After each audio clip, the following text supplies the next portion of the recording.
जय हिंद फ्रेंड्स। तो हम आपकी लेकर आए हैं यूपी बोर्ड क्लास 10th का 2024 का सेट नंबर 801 एचसी का पूरा सोल्यूशन।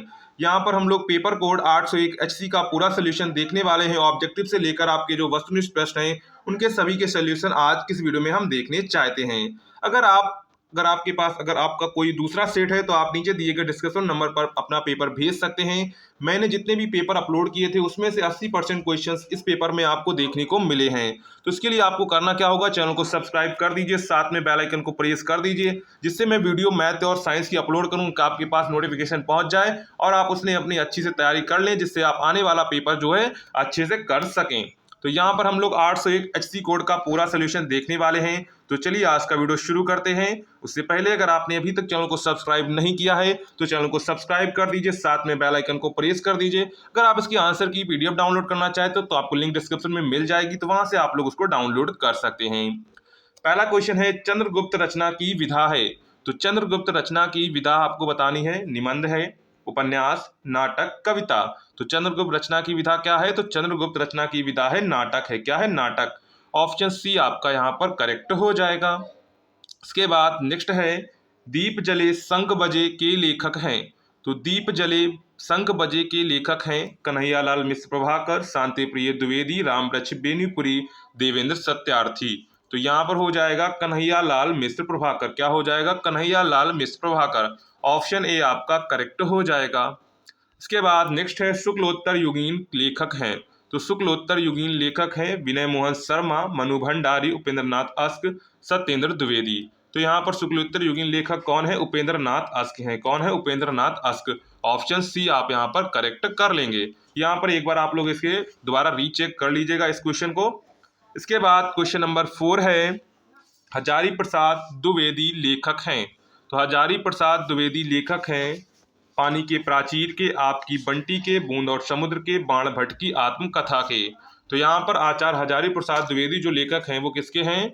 बाण भट्ट की आत्मकथा के हैं, यानी कि ऑप्शन डी आपका यहाँ पर करेक्ट हो जाएगा। इसके बाद नेक्स्ट है क्वेश्चन नंबर 5, निम्न में से जयशंकर प्रसाद का नाटक नहीं है। अजातशत्रु, स्कंदगुप्त, ध्रुव स्वामिनी, अंधेर नगरी। तो यहाँ पर जयशंकर प्रसाद का नाटक कौन सा नहीं है? अंधेर नगरी नाटक नहीं है। ये नाटक किसका है? ये नाटक भारतेंदु हरिश्चंद्र का है। तो यहाँ पर ऑप्शन आपका डी वाला यहाँ पर करेक्ट हो जाएगा। रीतिबद्ध काव्यधारा के कवि हैं। तो रीतिबद्ध काव्यधारा के कवि हैं बिहारी लाल, बोधा, भिकारी दास, घनानंद। तो यहाँ पर रीतिबद्ध काव्यधारा के कवि कौन है? भिकारी दास है। ऑप्शन सी आपका यहाँ पर करेक्ट हो जाएगा, भिकारी दास। पद्माभरण के रचयिता हैं। तो पद्माभरण के रचयिता हैं सेनापति, केशव, पद्माकर, भूषण। तो पद्माभरण के रचयिता कौन है? पद्माकर हैं। कौन है? पद्माकर। ऑप्शन सी आपका यहाँ पर करेक्ट हो जाएगा। सूर्यकांत त्रिपाठी निराला की रचना है। नेक्स्ट क्वेश्चन नंबर 8 है आपका, सूर्यकांत त्रिपाठी निराला की रचना है। कनुप्रिया, सुनहरे सहवाल, ठंडा लोहा, राम की शक्ति पूजा। तो यहाँ पर आंसर आपका डी वाला करेक्ट हो जाएगा, राम की शक्ति पूजा। इसके बाद नेक्स्ट है, प्रयोगवादी कवि हैं। क्या बताना है? प्रयोगवादी कवि हैं भरत भूषण अग्रवाल, केदारनाथ अग्रवाल, रामधारी सिंह दिनकर, सुमित्रा नंदन पंत। तो यहाँ पर हो जाएगा भारत भूषण अग्रवाल। ऑप्शन ए आपका यहाँ पर करेक्ट हो जाएगा। आंगन के पार द्वार के रचयिता हैं। तो आंगन के पार द्वार के रचयिता हैं आपको बताना है धर्मवीर भारती, भवानी प्रसाद मिश्र, अज्ञेय, गिरजा कुमार माथुर। तो यहाँ पर आंगन के पार द्वार के रचयिता कौन हो जाएंगे? अज्ञेय हो जाएंगे। तो यहाँ पर ऑप्शन आपका सी वाला करेक्ट हो जाएगा।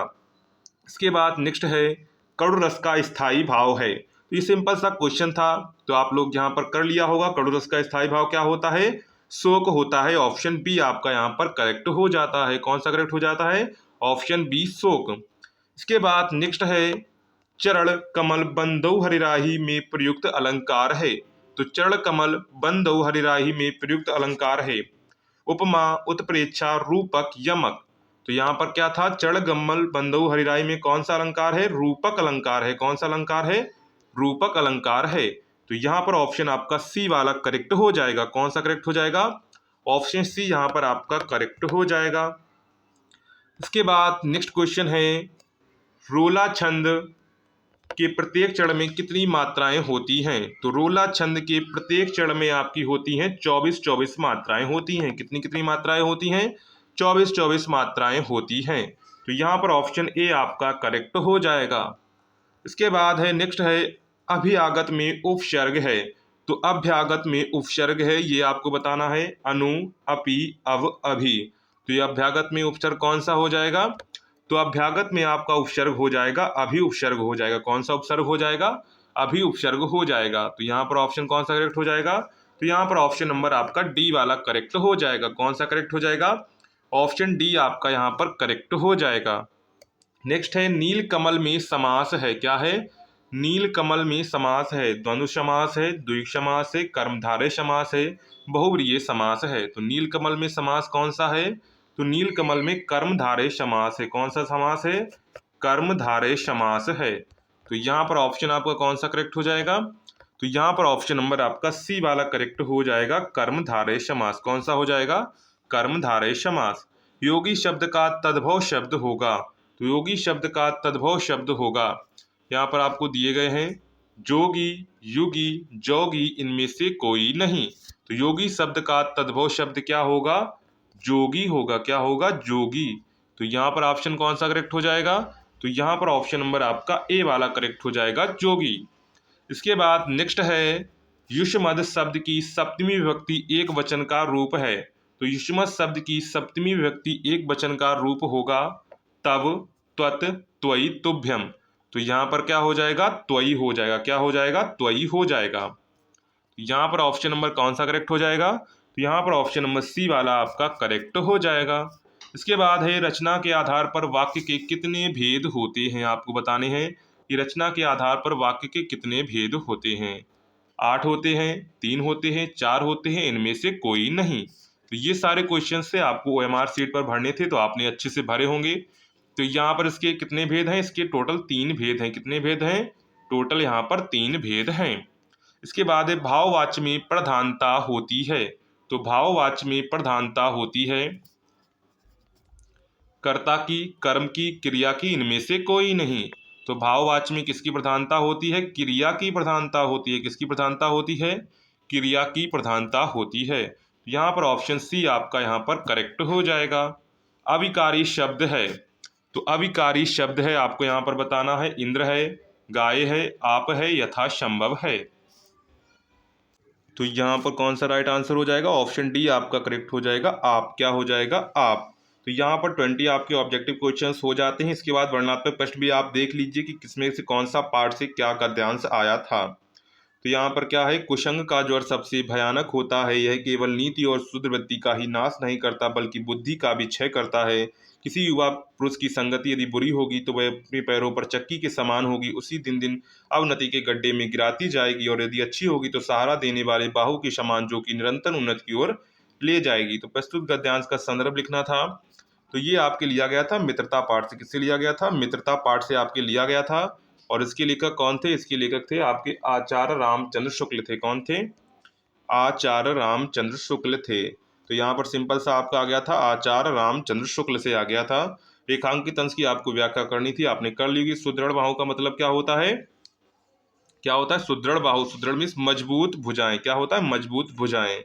इसके बाद अथवा में आपको दूसरा दिया गया था। अथवा में हिंदी में प्रगतिशील साहित्य में निर्माण हो रहा है। उनके निर्माता यह समझ रहे हैं कि उनके साहित्य में भविष्य का गौरव निहित है, पर कुछ ही समय के बाद उनका यह साहित्य अतीत का स्मारक बन जाएगा, और आज तो तरुण है, वही वृद्ध होकर अतीत के गौरव का स्वप्न देखेंगे। उनके स्थान पर तरुण फिर भी दूसरा दल आ जाएगा जो भविष्य का स्वप्न देखेगा। दोनों के ही स्वप्न सुखद होंगे क्योंकि दूर के ढोल सुहावने होते हैं। यहाँ पर उपयुक्त गद्यांश का संदर्भ क्या हो जाएगा? तो यहाँ पर ये आपका है, किससे लिया गया था? क्या लिखूं से लिया गया था। किससे लिया गया था? क्या लिखूं से लिया गया था। और इसके लेखक कौन है? इसके लेखक थे पद्मलाल पुन्नालाल बख्शी थे। कौन थे? पद्मलाल पुन्नालाल बख्शी। तो यहाँ पर इसका गंधर्व हो जाएगा, संदर्भ हो जाएगा। इसके बाद प्रगतिशीलता के से क्या तात्पर्य है वो आपको लिखना था। इसके बाद क्वेश्चन नंबर 22 पर आते हैं। तो यहाँ पर आपको एक पद्यांश दिया गया था। कौन सा दिया गया था? तो यहाँ पर आपका ये पद्यांश आपको दिया गया है। इस पद्यांश को आपको पढ़ना था, इसके बाद इसका संदर्भ लिखना था। तो आपको पता होगा ये किससे लिया गया था? ये रसखान पाठ से लिया गया था, जिसके लेखक भी रसखान थे, यानी कि जिसके कवि जो रचयिता थे वो भी रसखान थे। इसके बाद अथवा में आपको दूसरा पैराग्राफ दिया गया था पद्यांश, इसको आपको पढ़ना था। तो इसका आपको ये किससे लिया गया था, भाषा एक मात्र से लिया गया था। और इसके लेखक कौन थे, इसके लेखक थे अशोक वाजपेयी थे। कौन थे, अशोक वाजपेयी। इसके बाद आ जाते हैं संस्कृत ग्रंथों में किसी एक संदर्भ सहित हिंदी में आपको अनुवाद करना था। तो ये आपके लिया गया था वाराणसी पाठ से लिया गया था। अथवा में आपको दूसरा लिया गया था प्रबुद्धो ग्रामीणा से। किससे लिया गया था, प्रबुद्धो ग्रामीणा। दोनों में से आपको कोई एक यहाँ पर करना था, उसका आपको हिंदी में अनुवाद करना था। इसके बाद नीचे दिए गए संस्कृत श्लोक में किसी एक का संदर्भ सहित हिंदी में अनुवाद कीजिए। तो यहाँ पर आपके यहाँ पर दो श्लोक आपको दिए गए थे, दोनों श्लोक के आपको इनमें से क्या करना था, उनमें से कोई आपको एक यहाँ पर करना था। इसके बाद क्वेश्चन नंबर 25 पर आते हैं। तो 25 में अपने पठित खंड काव्य के आधार पर निम्नलिखित प्रश्नों में किन्हीं एक प्रश्न का उत्तर दीजिए। तो यहाँ पर आपका खंड काव्य था, आप जिस जिले में हैं उसके आधार पर आपको ये करना था। इसके बाद क्वेश्चन नंबर 26 पर आते हैं। तो क्वेश्चन नंबर 6 में किसी एक लेखक का जीवन परिचय देते हुए उनकी प्रमुख रचना का उल्लेख कीजिए। यहाँ पर आपको चार दिए गए थे, जयशंकर प्रसाद, आचार्य रामचंद्र सूद, रामधारी सिंह दिनकर। तो इनमें से आपको किसी एक का जीवन परिचय करना था। इसी प्रकार आपको दूसरे में पद्यांश से आपको यानी पद से तुलसीदास, महर्षि षड़गोप, सुमित्रानंद पंत, अशोक वाजपेयी, इन चारों में से आपको किसी एक का जीवन परिचय लिखना था। इसके बाद क्वेश्चन नंबर 27 है, अपनी पाठ्य पुस्तक से कंठस्थ कोई एक श्लोक लिखिए जो इस प्रश्न पत्र में ना आया हो। इसके बाद है, अपने मोहल्ले में नालियों की समुचित सफाई के नगर निगम के लिए स्वास्थ्य अधिकारी को पत्र लिखिए। तो यहाँ पर आपको पत्र लिखना है, 4 नंबर में आपको यहाँ पर पत्र लिखना पड़ेगा। इसके बाद क्वेश्चन नंबर 29 है, निम्नलिखित से किन्हीं दो प्रश्नों के उत्तर संस्कृत में आपको देने थे। अरुणा का आसीत, अरुणा अलचंद्र आसीत, वीर केन पूजे, वीर वीरेण पूजते, चंद्रशेखर स्वानम किम अवदत, मैत्री केन वर्धते। यहाँ पर 4 में से आपको किसी 2 के आंसर यहाँ पर करने थे। इसके बाद हमारा लास्ट क्वेश्चन बचता है, निम्नलिखित में से किसी एक के विषय पर आपको निबंध लिखना था। आतंकवाद काल एवं निवारण, देश प्रेम, विज्ञान या वरदान, विद्यार्थी जीवन में खेल का महत्व। तो ये तो आपका टॉपिक हो जाता है पेपर का सोल्यूशन। अगर आपको वीडियो पसंद आया हो तो वीडियो को लाइक करिएगा, चैनल को सब्सक्राइब करिएगा। मिलते हैं नेक्स्ट वीडियो में।